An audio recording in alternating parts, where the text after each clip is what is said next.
Welcome to Theater 4. Thank you for joining us for this discussion on synchronizing intelligence with DISA's capabilities and services to enable mission dominance. I'm Don Zimmerman with NetApp, and NetApp is honored to be a supporting partner of AFCEA's TechNet Cyber. This panel will address how DISA addresses risk levels and critical vulnerabilities. As the intelligent data infrastructure company, NetApp helps the warfighter minimize risks and vulnerabilities as the only storage provider certified for CFFC at the top secret level, and by being the only storage company in the industry with an anti-ransomware guarantee for your data. Our moderator this morning is Colonel Richard Leach, U.S. Army, DISA's Director of Intelligence, who coordinates, collaborates, and integrates intelligence across the COCOMs and the ICs for DISA. Prior to serving DISA, Colonel Leach was a division chief under the Risk Management Directorate and chair of the DoD Security and Cybersecurity Working Group. In his latest military assignment, he supported disaster emergency response communications, and he began his career with a commissioning out of the University of Alaska in Fairbanks. Ladies and gentlemen, Colonel Leach. Thank you very much, Don. So good morning, everybody. Thank you for showing up this early. Of course, getting through and coming in early, you brave all the traffic or get ahead of all the traffic before it really gets bad. So that's one advantage. So let's see, slide-wise.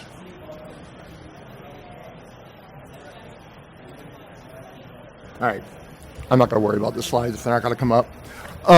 So some of the things I want to highlight. As we've gone through the last couple of years, this is no longer just an IT service. This is a warfighting domain. A year ago, General Skinner made the decision that we were going to go to the J codes, and by part of that was to help align DISA with its warfighting customers. In doing so, he made call it a correction or call it an update, but we opened up and created a J2 shop for DISA. And by me coming in we are now sitting to establish a collaboration within all the directorates of DISA, as well as through the IC and the Defense Intelligence Enterprise.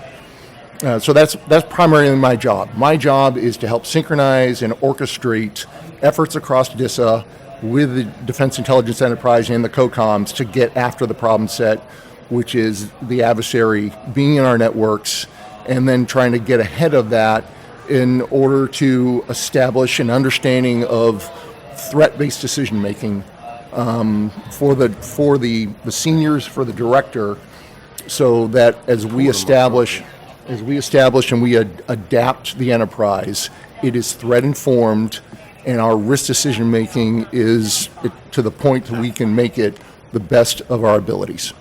So that's kind of my opening statements. I want to kind of pass it off, and we'll go down the line and let my other members speak to their.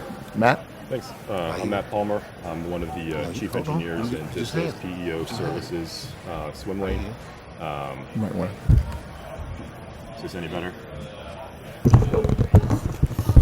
Is this any better? Yeah. So, I'm the chief engineer in the command and control portfolio, specifically within the DISA PEO services, but I've spent 20 years doing major software development in the department and a variety of agencies.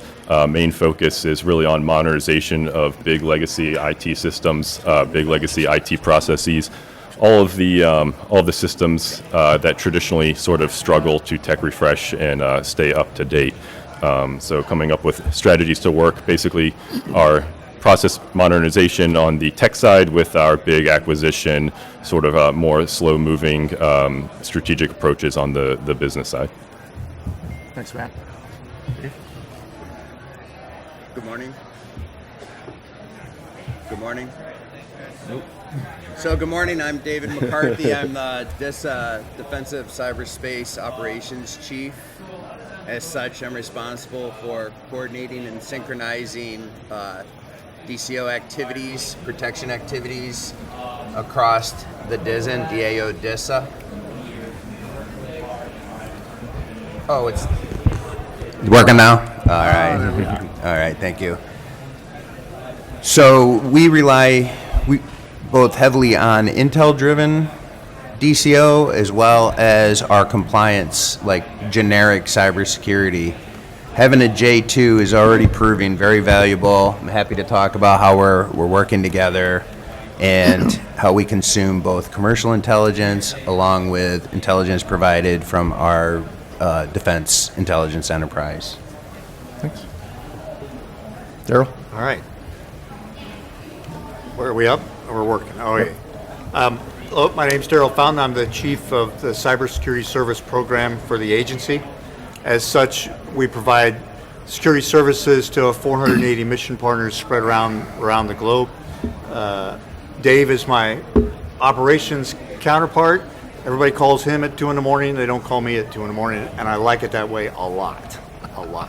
But we manage the program, help resource the agency's network operations centers around the globe, and structure ourselves in a way that's most advantageous to take advantage of the operations team and the J2 and what it provides to the agency, and more importantly, what it provides to our mission partners.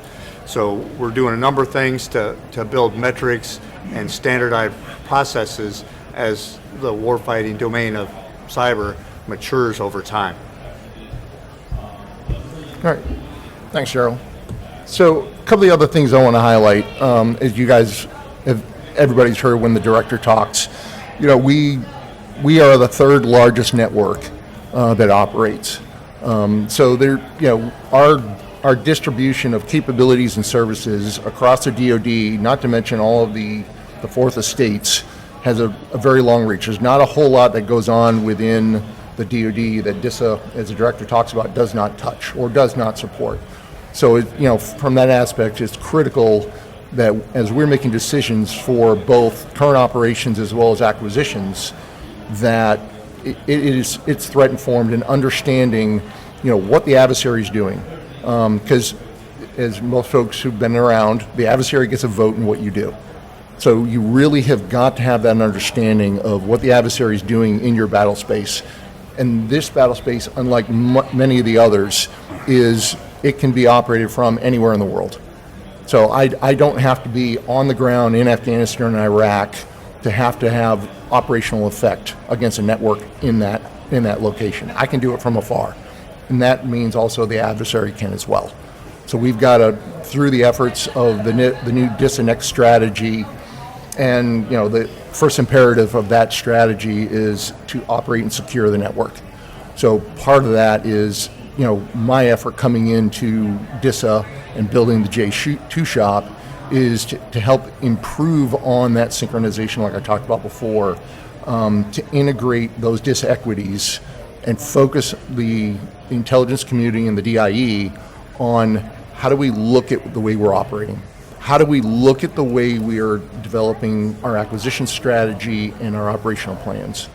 And to those 2 points, that was, when the director and I first sat down when I came on orders, those were the 2 biggest things he wanted me to focus on.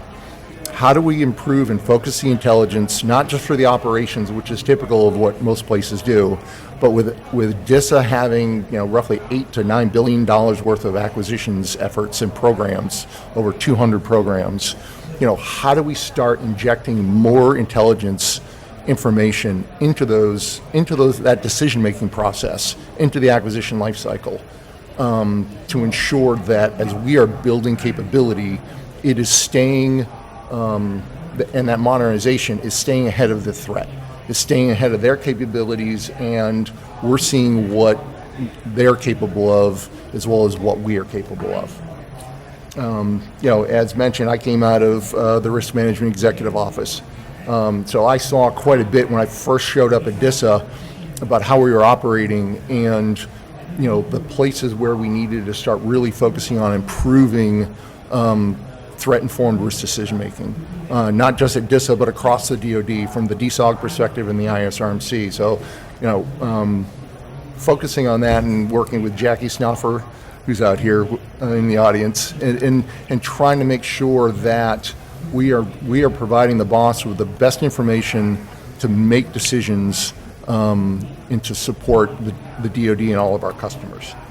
I also don't want to forget from the perspective of partnerships. we cannot do this alone. With my background and working with each one of the members up here of this panel and across the agency, it's a realization that we're not going to be able to do this by ourselves. So that partnership with our allies, that partnership with the defense industrial base, with the industry, is going to be critical. I also came from industry from a while back as well. So understanding that aspect of how the industry, operates with the DoD, how the advantages that we bring to the DoD and the capabilities is just critical for helping support that mission.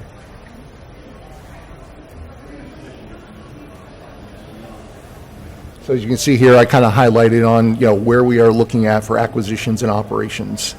And I want to kind of open it up to the panelists with a couple of the questions I've been looking at. But Dave, let's start off with you.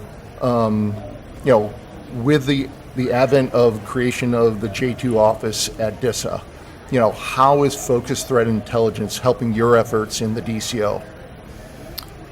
So, thank you. We've had two major wins with the integrating with the J2. First, we run an enterprise hunt program, so obviously the J2 feeding us tailored threat information about capabilities and intent allows us to organize how we want to construct our analytics and conduct our hunts for malicious cyber actors on the one hand, and then number two would be we also, as you might imagine, have a massive vulnerability disclosure program where we constantly have to identify, patch, manage, compliance, make sure all of our devices. Having the threat piece come from the J2 does, along with the CVSS scores, obviously, but it does help us prioritize how we're going to work through patching, taking corrective actions, taking proactive actions. Where can we, if we have a vulnerability, what's the exposure? Can we put compensating control somewhere else based on the tips that we get from J2? So we're just beginning our relationship, but we're already seeing a lot of benefits to that. Okay. Daryl? Sure. So Dave mentioned the enterprise hunt, which represents an order of magnitude improvement in how we do business. It represents this domain's maturing into a true warfighting domain. So you can take the military decision-making process that's well understood across the Department of Defense and leverage that and all aspects of it now to include an intelligence directorate to really bring to bear the battlefield information that was already available to the agency in a disciplined fashion to really get after the threats that matter most to us. We have a whole team of analysts spread around the globe, all working hard, all smart guys. But what they didn't necessarily have was a disciplined framework to really work in that brings them all together. Something that identifies the threat and then marries the DIE products with the commercial products that we had already been using. So the J2 becomes a force multiplier for us to really turbocharge our enterprise hunt activities, and we've seen that in the results of those activities. It allows us to leverage the defender's advantage, know the terrain, and then overlay on that the intel sources, both from industry and from the DIE, the Intel Enterprise. Because the amount of data that the team uses is exponential and growing every day. One of our themes in the CSSP program is drive to the endpoint. Well, guess what happens when you drive to the endpoint? You have another order of magnitude of information you have to dig down through and sort out.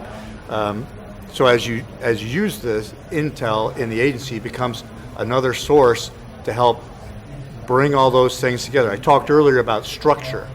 The team is structured into countermeasures guys that are at the keyboard tweaking tools to get the most out of them, and cyber fusion analysts.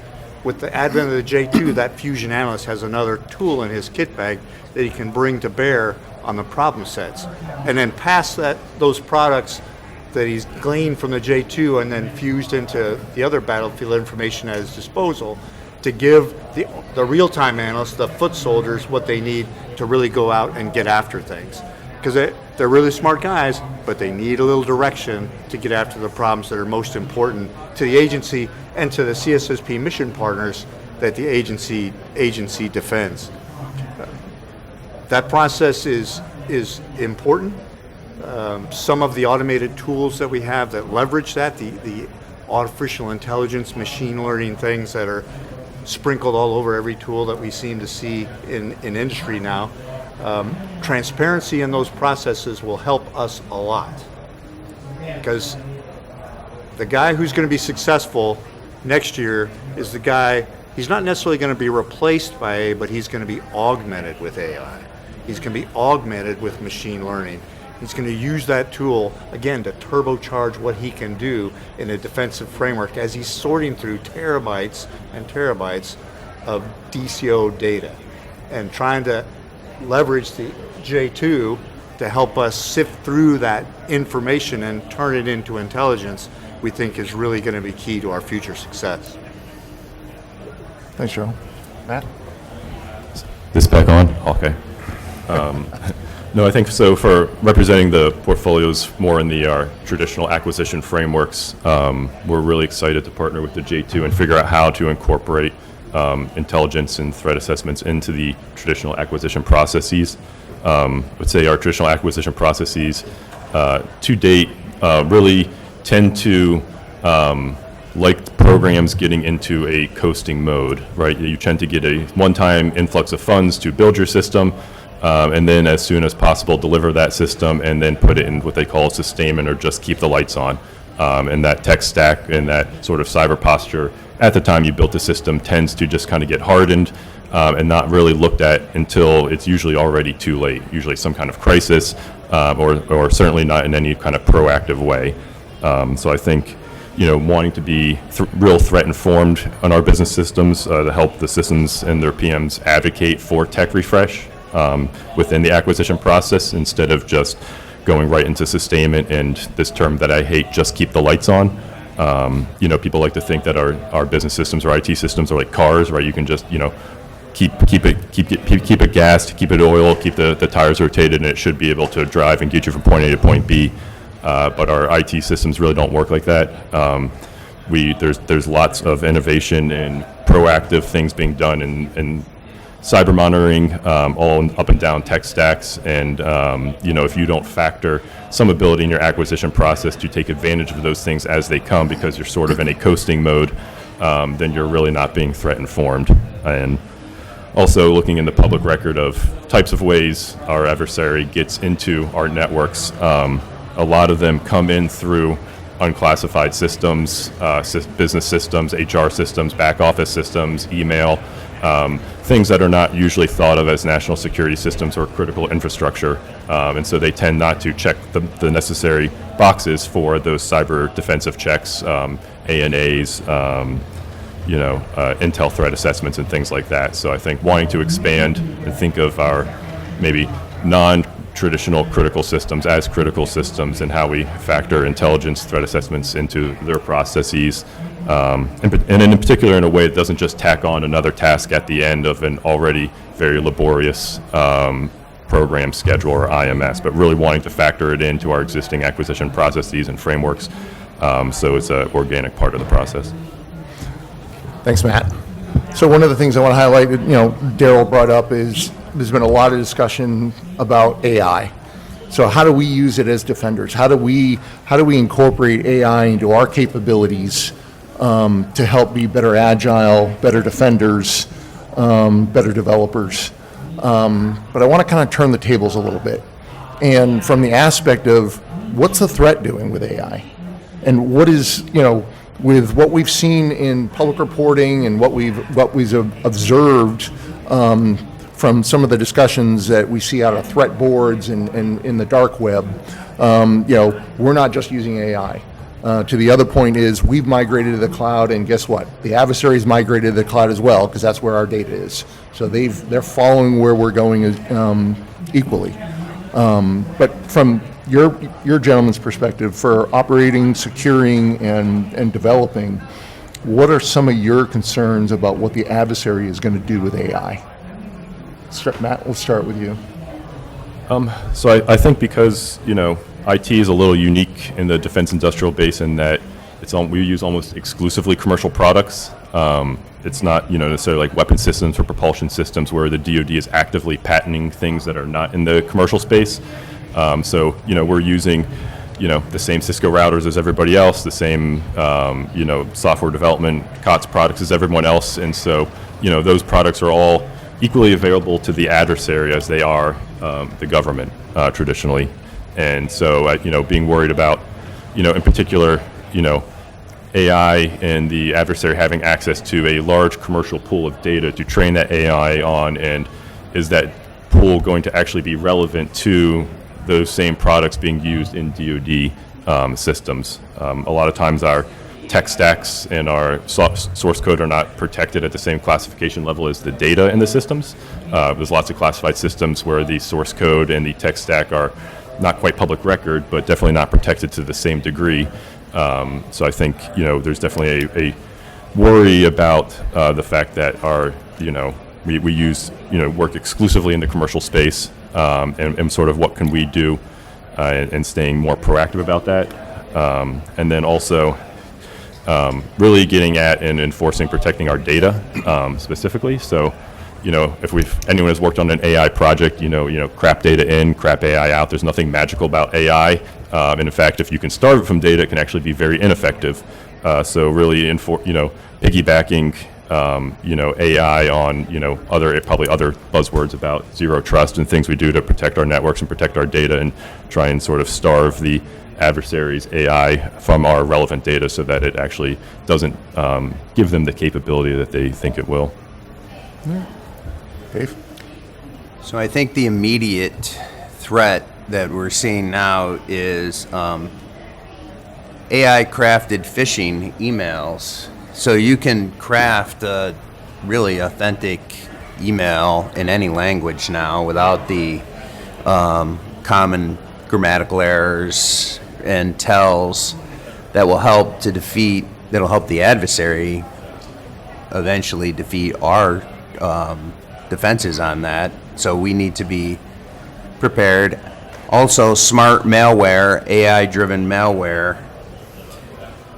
So I think we're going to see an AI on AI fight, and I think part of that, the threat that they could use AI as they study our network is, and we adopt it, is how do we protect against AI poisoning? Or how do they train our AI models to defeat behavioral detections? If they can study our traffic patterns, how do they make their threat blend in? So it's going to be a real concern. It is a real concern already because we've already, the phishing portion is already out there, right? So, we need to be on the ball. We need to acquire and implement and figure out how to deploy and use artificial intelligence to defend the network, especially against AI-driven attacks, I would think. Okay. So. Daryl? Yeah. So, what's the role of the human in the loop?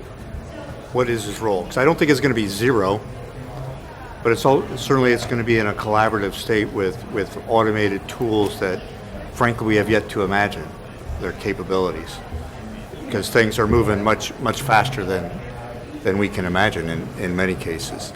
So the role of the human in the loop as the ultimate decision maker, perhaps, as the approver, because as Mr. McCarthy said, we're rapidly approaching a state where you have nation states, AI tools fighting with each other, if we're not there already.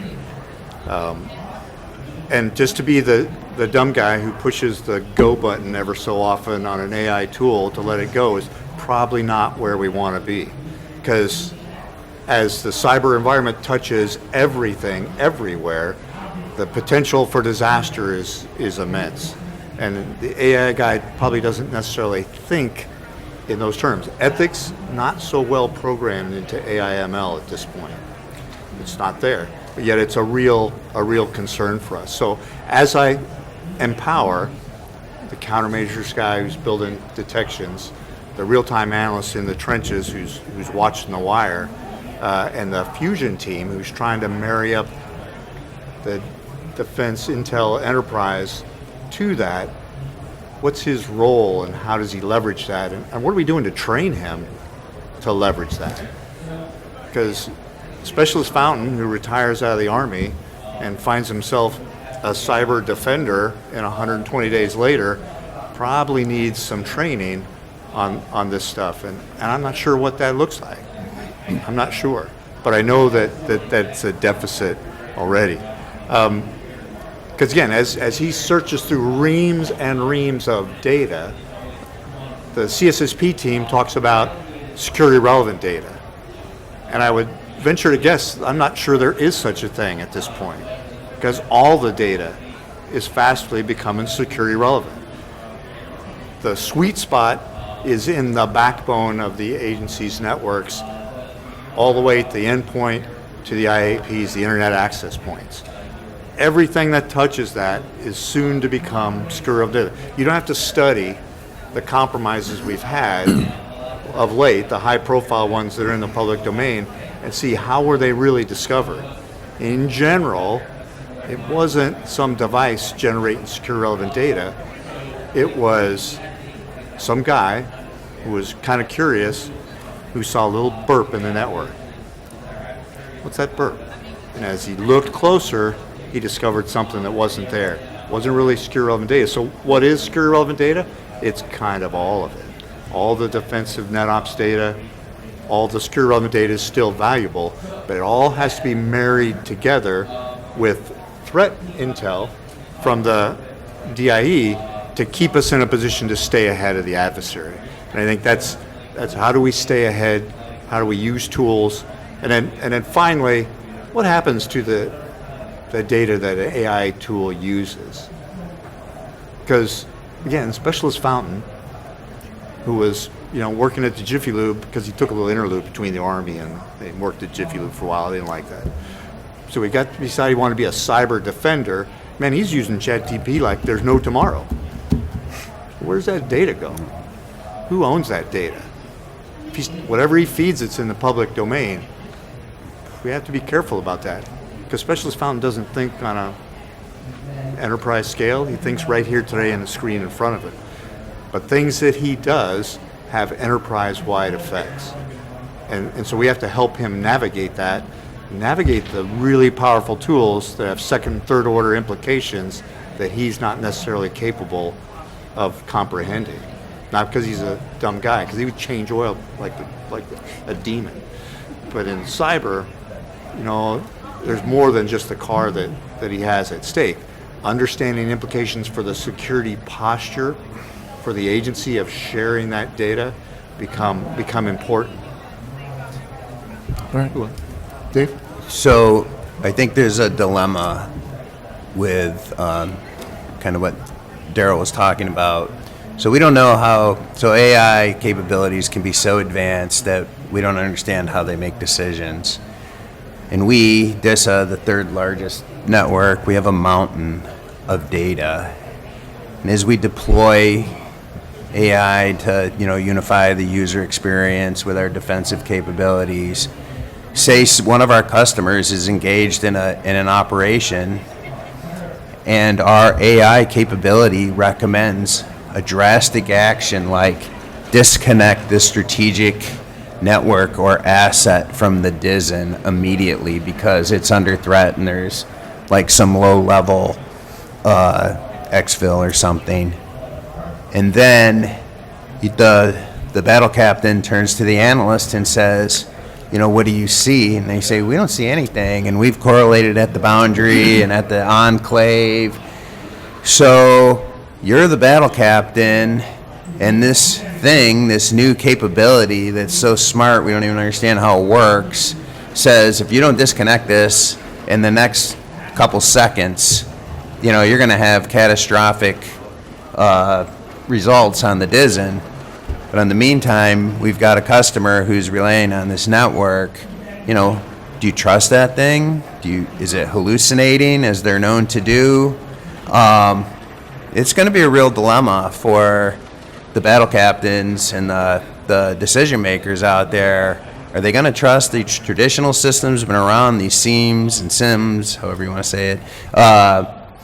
All of our traditional DCO, the way we correlate data, our real-time analyst, or this new thing that makes this recommendation at lightning speed and we can't determine why it came up with the answer it came up with.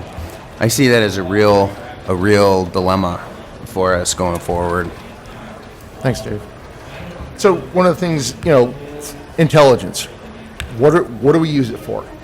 We use it to help shape operations and help with decision making. And from the perspective of, I'll go back to my tactical days.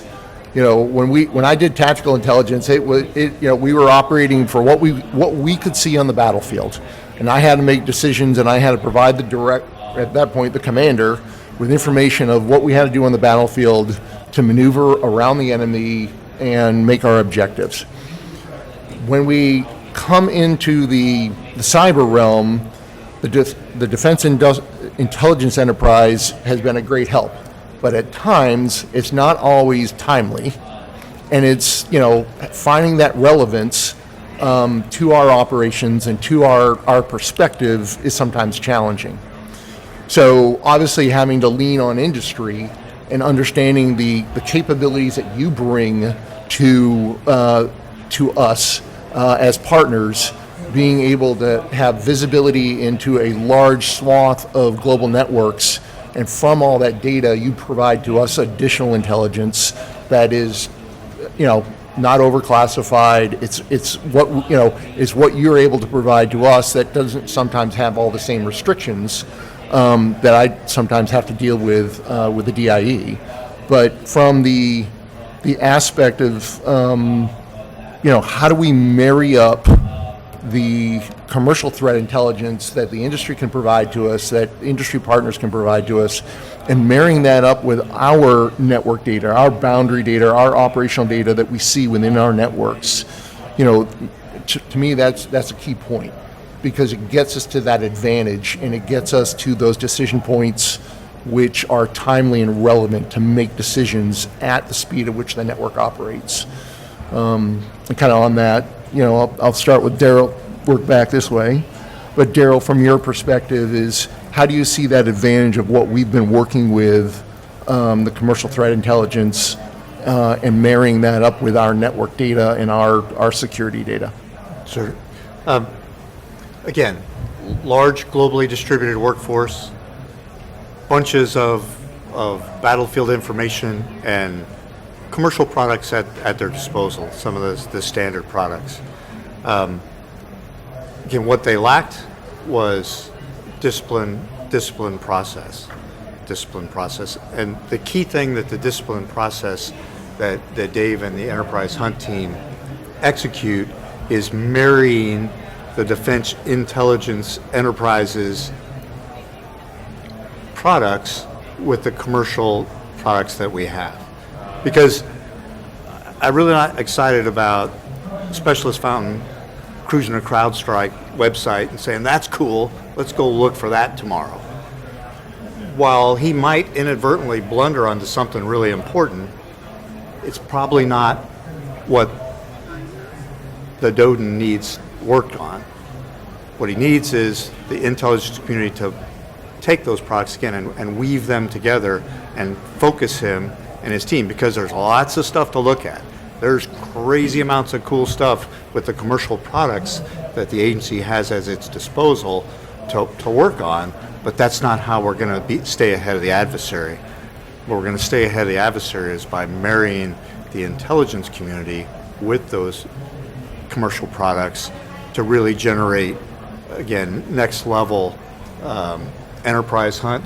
And when we're not involved in an enterprise hunt, next level discovery, counterinfiltration activities across the globe. The agency's competitive advantage is it's spread around the globe. It's got stuff in Europe, it's got a presence in Hawaii.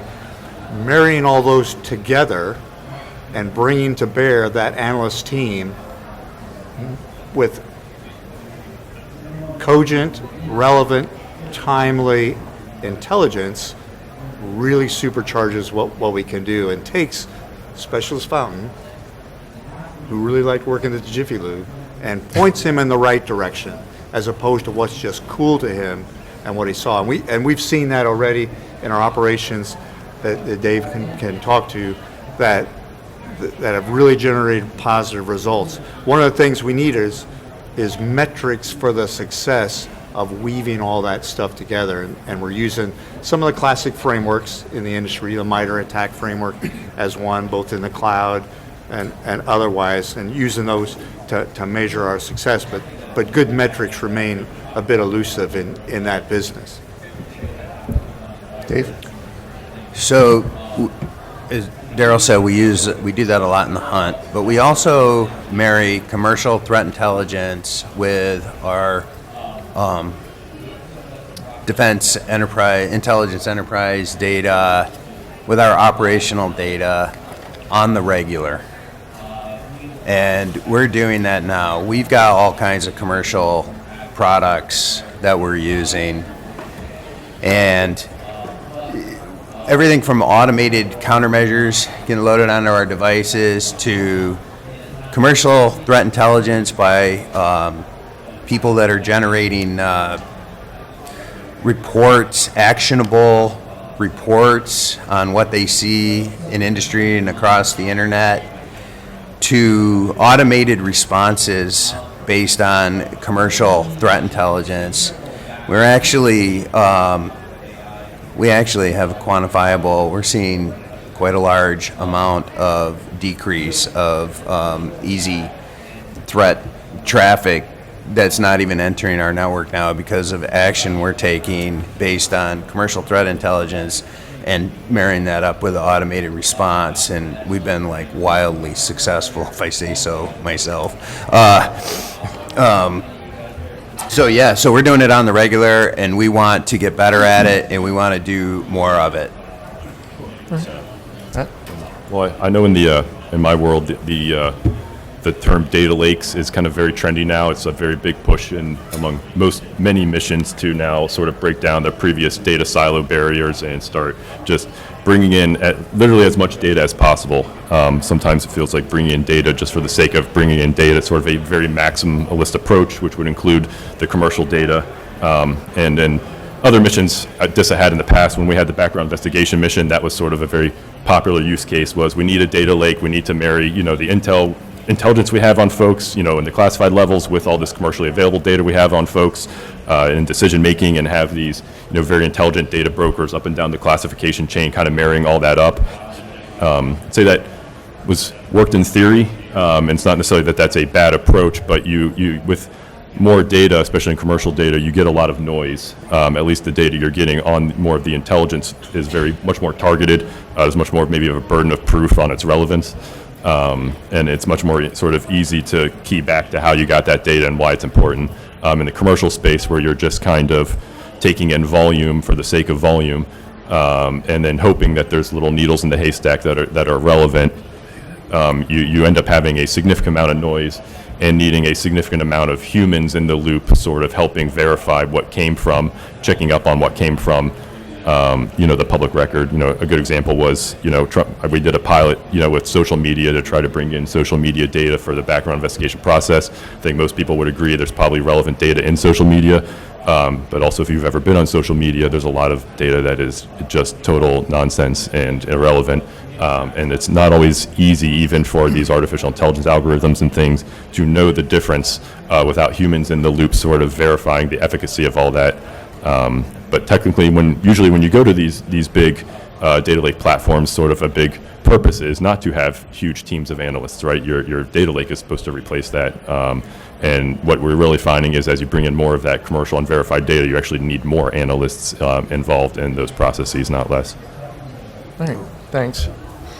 So in the recent years, we've seen a lot of the threat activity on our networks. It's getting more challenging all the time. They're basically living off the land. They're living within the networks. The IOCs that we used to typically depend on aren't always working. So understanding how that adversary's GTPs work, what capabilities they're using, is all incredibly important for, from the acquisition side, the ops side. We've also seen examples of, current in-use capabilities that are going on in what we've seen in Russia, Ukraine, and Israel, Hamas. So every day in the news, you see more information about how cyber is being used to affect the battle spaces and operate across, the physical, the logical, and the cognitive domains. So kind of one last lightning round before we open it up for questions. Get your guys' viewpoints on what's most concerning to y'all with respect to either the logical aspect or the cognitive aspect of cyberspace. Matt? I would say, I'm not as worried about the cognitive phishing because I can't keep up with my email. I never actually click on anything anyway, so that's got really good defensive operations there personally without really realizing it. But again, I think in the business systems especially, that's the majority of the people log into email. The majority of people log into their HR systems and things like that. So probably by humans logging into software systems volume, our portfolio probably has some of the largest volumes of those people. Those people, generally the only cyber training they get is that once a year where you click on the CD-ROM and you click on the phone and you click on all the other things, which probably most people would agree is not really, or just by the number of phishing attacks is obviously not working. So I think, just the sort of social aspect, the general training of our workforce, the general upskilling of our workforce, making cyber much more of a relevant aspect of every person that logs into our networks. Training, continuing education, things like that, sort of beyond the bare minimums, would probably go a long way. And then again, just with AI getting better and better, the real threat of AI and social is that it looks real, right? That distinguishing between reality and non-reality is going to get harder and harder.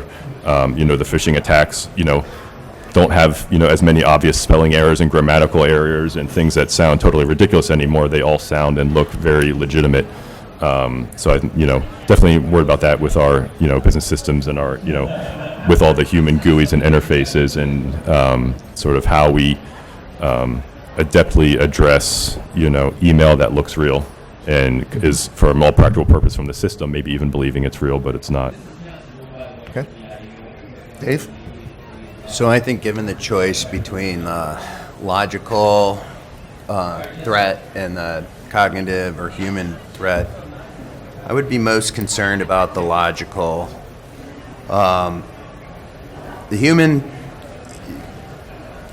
we're getting better with identity and, the privileges always be tied. You can't go beyond the privileges of what that human has, but a misconfigured or abusing a device that we believe to be properly, I guess that would be one of the worst case scenarios, right? We believe we are properly configured, but there is some undetectable, unknown vulnerability that is exposed and being exploited. That's more concerning to me.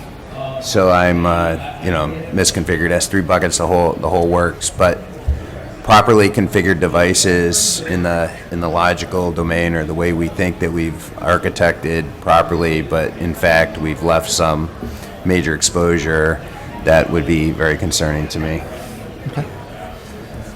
Yeah, again, as we incorporate the more complex tools into the defensive framework, I'm not so sure we can't drive our workforce down somewhat, but what's going to happen is the workforce that remains has to be far more capable.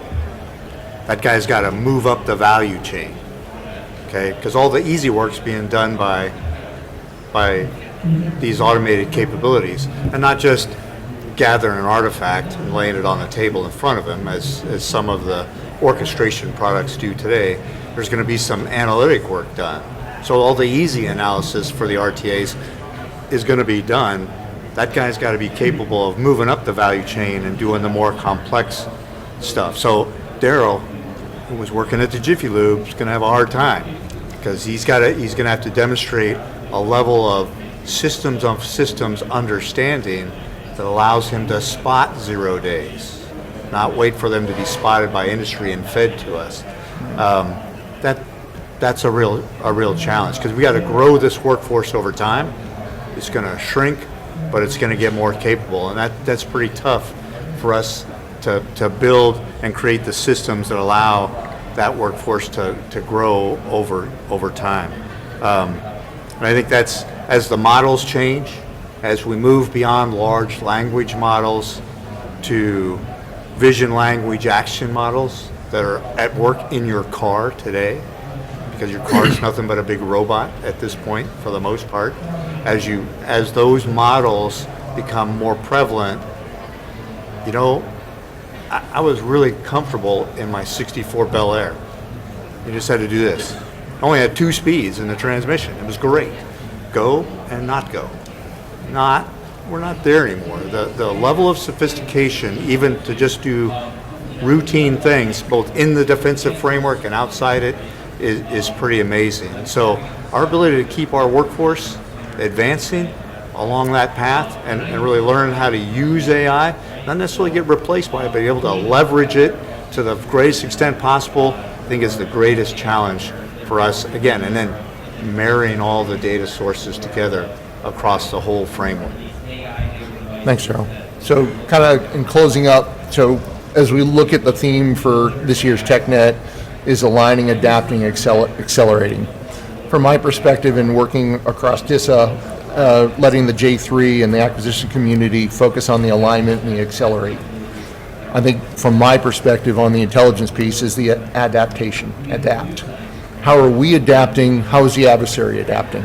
And it's that chess game that we go back and forth on. So utilizing the intelligence capabilities and orchestrating and synchronizing that from our capabilities within DISA, within our partners from industry in the fourth estates, and being able to understand how we are adapting and keeping informed of what the adversary is doing on the opposite side. So those are the key things from the intelligence community, intelligence side, that I think the value of having this new intelligence synchronization office at DISA is really going to change the aspects of providing that capability as we move forward to modernize and get ahead of the adversary. It's just to be threat informed. So in closing with that, I'd like to open up to the audience for any questions for the panel.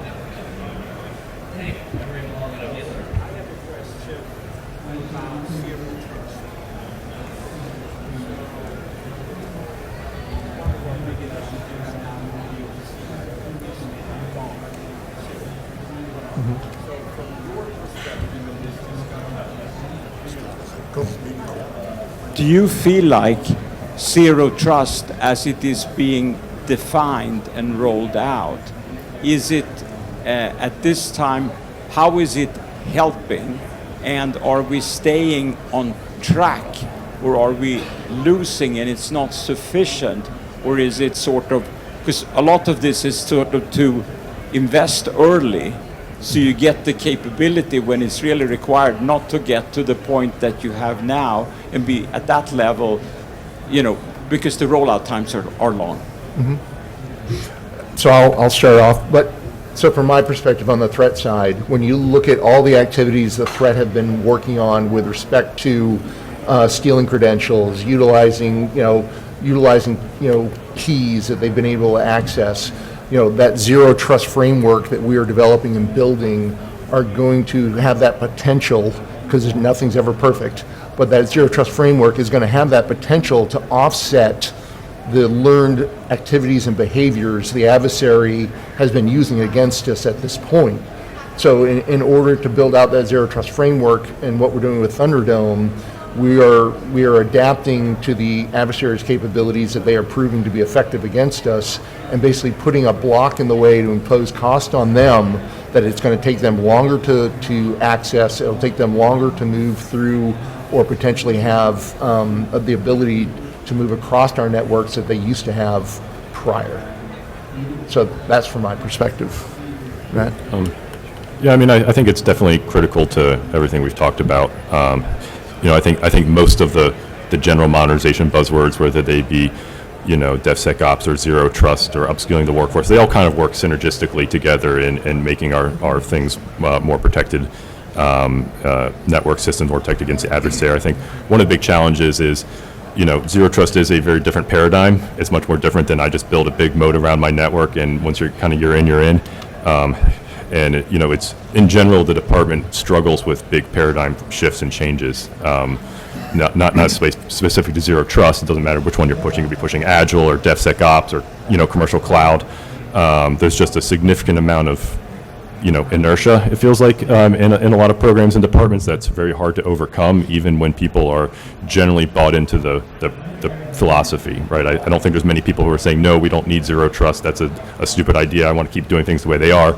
But it's just not, the strategies do not easily empower the individual PMs to know what to do.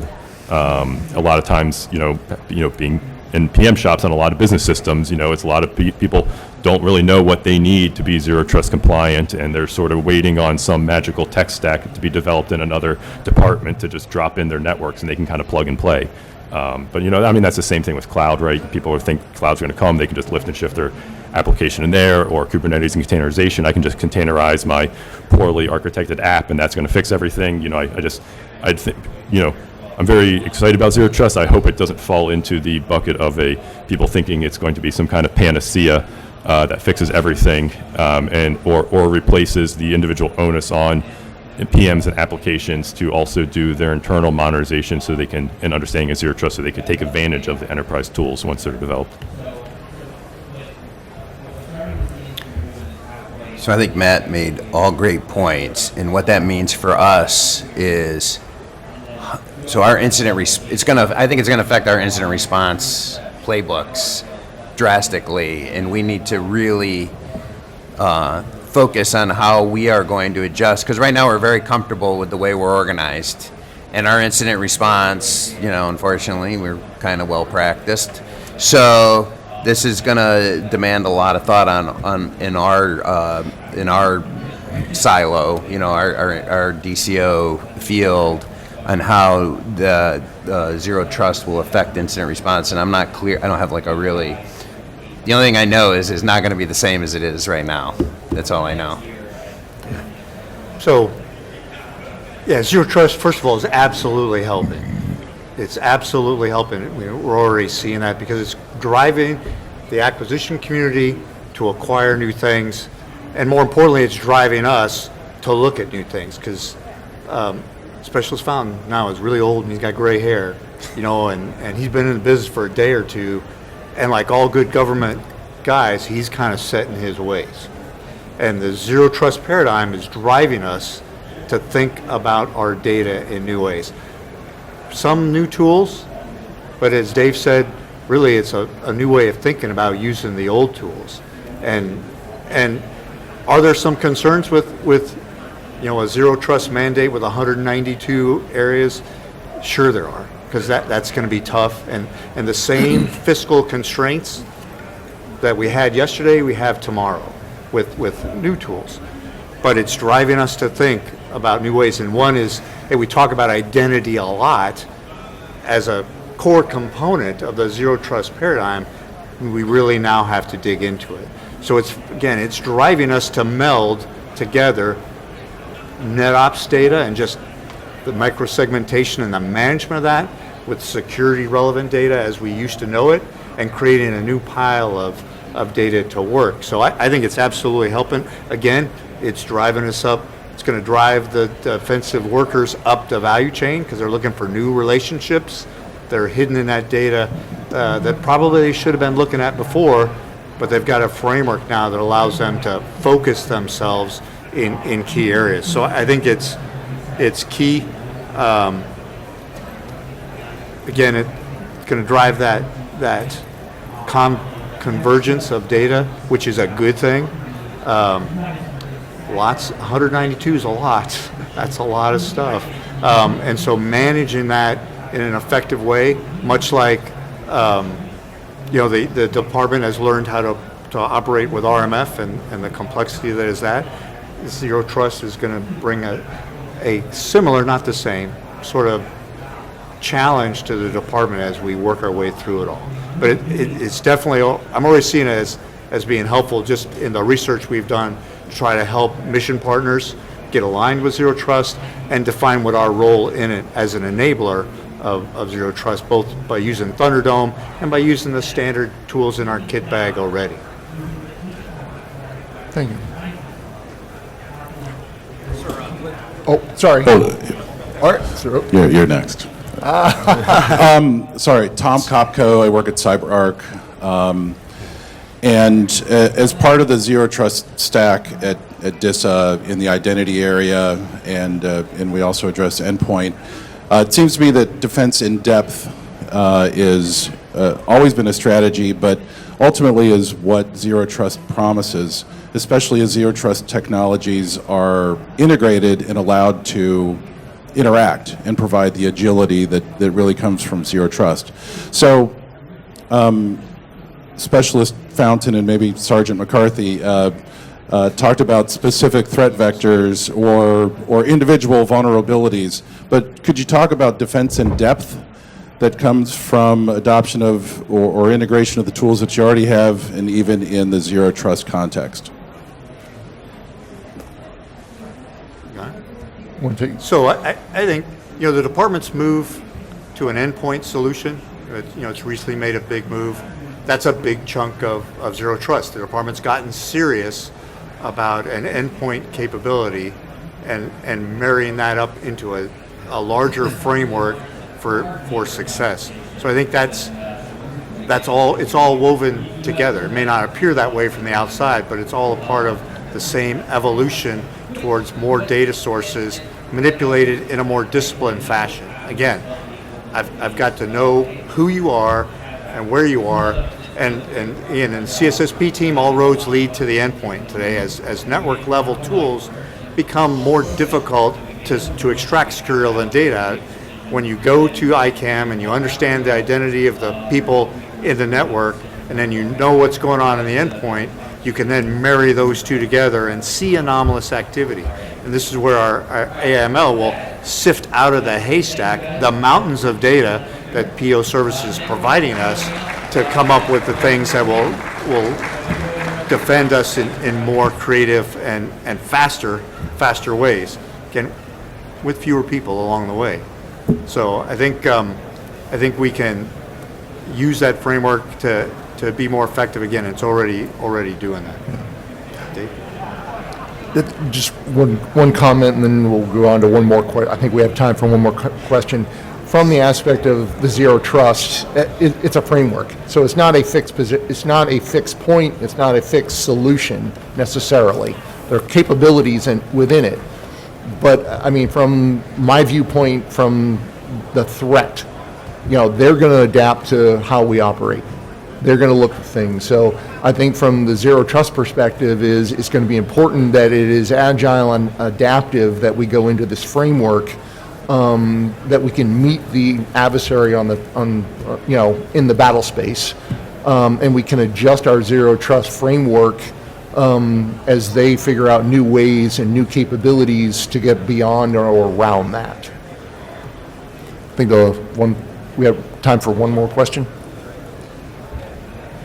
It's working. Glenn Thomas, Throughline.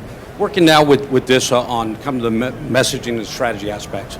Lieutenant General Skinner's restructuring focused on organization. So we are focused more on the warfighter now. Mm-hmm. But you don't have an FM 34130, that you just pick up and go, this is how we're going to execute. Are you finding that doctrine, policies, and authorities, the .mil PF construct is keeping up? And if not, what is DISA doing to get ahead of that? So from my perspective, they're guidelines. No, and honestly, when I started the J2, there was a lot of discussion that I spent time down at INS. I spent time talking with DIA. I spent a lot of time talking with the director to understand what his intent what his vision was. So there's a lot of things that, as I see, that policy doesn't keep up with the way we are operating right now. It is always behind. Same thing with legal, cyber legal. We are operating always well ahead of policy and basically doctrine. We're writing the doctrine as we're moving along. So, I am literally building out a J2 shop. It's brand new. We got 5 people. Where the intent is to grow out to about 30. Not a really large J2 shop, but being effective and utilizing the tools we talked about with the DISA strategy and working across the DIE, that I don't necessarily need 120. I don't need the size of a J2 of what a COCOM needs.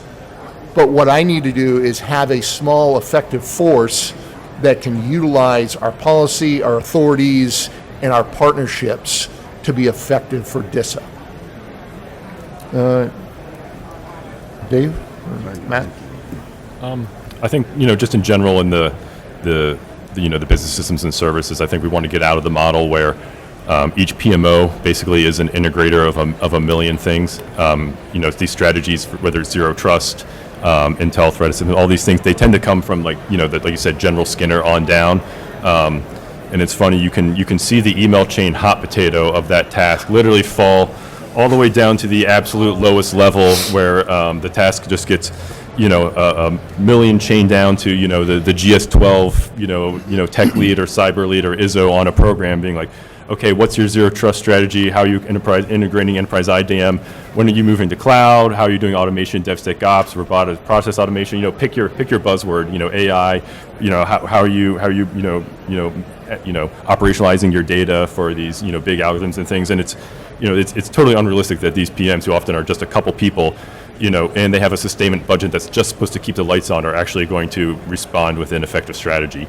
I kind of like strategy at the middle layer, right? The people who tend to know and have interactions with those GS12s and 13s in the PM side, but they also know the tech directors and what the general wants. Strategizing at that level, I think, is a lot better. And when you talk to those people, a lot of times what they say is, enterprise services. That's the whole reason we have them, is so that, whether you're doing, I'm sure DISA is going to promote CommandNet and DoDNet and Olympus and all these other frameworks, is that those things are building and incorporating into the, the zero trust tool sets and the things that the general wants, and then utilizing inheritance. These programs don't have to be experts at all these things, and you're not asking the GS12 to strategize on how to figure out to meet the general strategy. You're saying, use this platform. Everybody has already baked in all the things the general care about into that platform. You just need to become a customer of that platform and focus on actually doing the business system function you were tasked to in the first place. So I think needing to get out of that strategy of punting strategy from the general down to the lowest level, sort of strategizing the middle and focusing on inheritance of modern enterprise systems and how those proliferate. Could you repeat your question for me? Yeah, you've got an organizational change, but a lot of times you don't invest in the doctrine. You can either lead or follow. Like Colonel mentioned, you can swap. The doctrine is not keeping up. So that was the question: is what is this doing to invest in the not-built PM? Because the rest of the services are watching, trying to figure out how to use a lot of these capabilities. Yeah, so I live in the here and now as the DCO chief. I'm not too much on the programmatic side, but one of the things that we are actively working on in ops, which may be a little tangent to what you asked, is so we're operationalizing the CSSP, right? Now I want to figure out how to operationalize these other existing forces that are already out there and get them involved in day-to-day cybersecurity. Somebody brought up the RMF, said it, forget it. But really, how do we operationalize all those ISSMs? How do we bring them in to our intelligence-driven DCO? Right. That's what we're working on now, and I'm not certain that there's really is a doctrine that covers it. We got the cyber warfighting pubs, right? Yeah. But it's coming, right? Yeah. But we're being driven by today's activity on the network.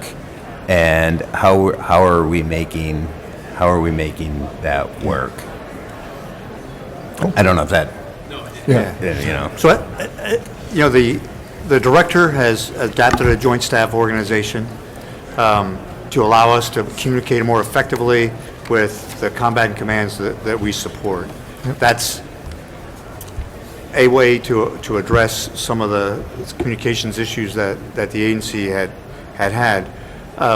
That's helping us to stay lined up. I think, the cyber domain is a new warfighting domain. At the end of the day, it's about war fighting. It's about imposing my will on another nation's state, however I can do that. So some of the fundamentals aren't as different as we would like to think. I got a millisecond problem, and that I can be anywhere in the world in milliseconds, so some of my logistics go away with big ships and planes and stuff. But at the end of the day, it's about imposing my will, taking the decision away from you and bringing it back to me. And that is not so much different in this domain. And the hallmark of American military success has been small, distributed, effective operations, allowing Specialist Found got promoted, E5. Sergeant Found to take action when he needs to in a larger framework and be successful. That's what's caused the U.S. to be successful in many of its military operations. Those principles still apply in the cyber domain. They're a little trickier to manage, but I think they're still there. AI, ML, and as the intel community, the DIE fully embraces the cyber domain, is going to generate a revolution in military affairs. You're going to see things you've not seen on a speed you've been unable to see them. But at the end of the day, my friends want to drive into an adversary's capital and establish their flag. And they got to put people on the ground to do that. How do you facilitate that in this domain? I think the agency is well on its way to capitalize on that by doing some of the things that Dave's doing in day-to-day ops, to enterprise, hunt, and apply some of the larger general doctrinal principles to this domain. Crazy complex. It's harder than just shooting over the next terrain feature, but yet at the end of the day, the principle is the same: impose your will. Thanks, Daryl. So I want to say thank you to my fellow panelists. I want to say thank you for all of you that braved the traffic this morning to be in here early and sitting here and listening to us go on about how we're going to utilize Intel. So look forward to talking with you around the theaters today or around the floors. Again, thank you all very much for showing up this morning and the questions. Thank you.